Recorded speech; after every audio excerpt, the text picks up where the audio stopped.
Kalingap Rab may natitiyak kina Dara. Ano kaya ang natiyak ni Kalingap Rab kay Dara mga Kalingap? Yan ay ating malalaman na mamaya mga Kalingap. Isang mapagpalang araw sa inyong lahat mga Kalingap. Sanay hindi nyo po makalimutan na mag-like sa video na ito. At maraming salamat po mga Kalingap sa pagpatuloy na pagsuporta lalo na kay Kalingap Rab. May bago na namang nag-sponsor kina Dara mga Kalingap. At natutuwa sila Kalingap Rab na maraming tumutulong na mga sponsor sa mga Kalingap Angels ni Kalingap Rab. Dahil malaki niya itong tulong para sa kanila, lalo na ngayon at nangangailangan talaga si Dara ng financial mga Kalingap dahil palagi nitong hinahandaan ng makakain at merienda ang mga Kalingap Carpenters ni Kalingap Rab.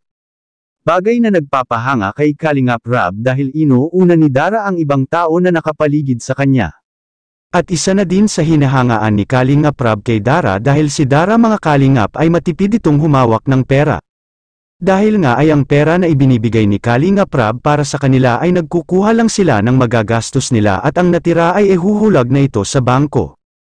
Samantala mga Kalingap, ang tatay ni Dara ay hindi pa ito 100% na makakauwi sa ribbon cutting ng bahay nila mga Kalingap.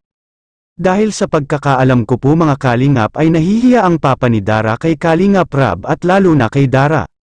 Dahil sa kanyang paglayo kina Dara ay nahiya na itong umuwi. At alam naman ito na maayos naman ang kalagayan nila Dara ngayon. Dahil nagkakabahay na sila Dara ng magandang bahay na sila lang dalawa ni Bea. Masasabi mong napakapalad talaga nila na nahanap sila ni Tatay Ruben dahil ngayon mga Kalingap ay tuluyan na talagang nabago ang kanilang pamumuhay sa tulong ni Kalingap Rab. Kaya sanay hindi tayo magsasawa na suportahan si Kalingap Rab at ang buong team Kalingap.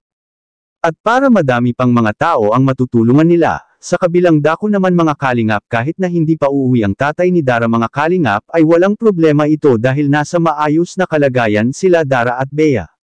At ito din ang gusto ng karamihang viewers na sila na lang ni Dara doon sa kanilang bagong bahay at baka magkakaproblema pa doon. At kahit ganun pa man mga Kalingap kung sakali na uuwi ang tatay nila Dara ay may sarili na itong kwarto na ipinapagawa ni Kalingap Rab para sa kanya.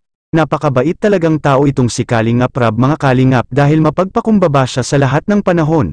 At Kalingap Rab may natitiyak kay Dara makikita po natin sa video.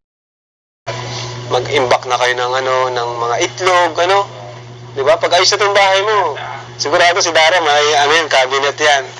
May mga pagkain. At si Bea, kukuha na ito ng pagkain sa rep. Yan. Yayamanin na si Bea, may rep na. Nood ng TV, nasa sopa, may tsokolate.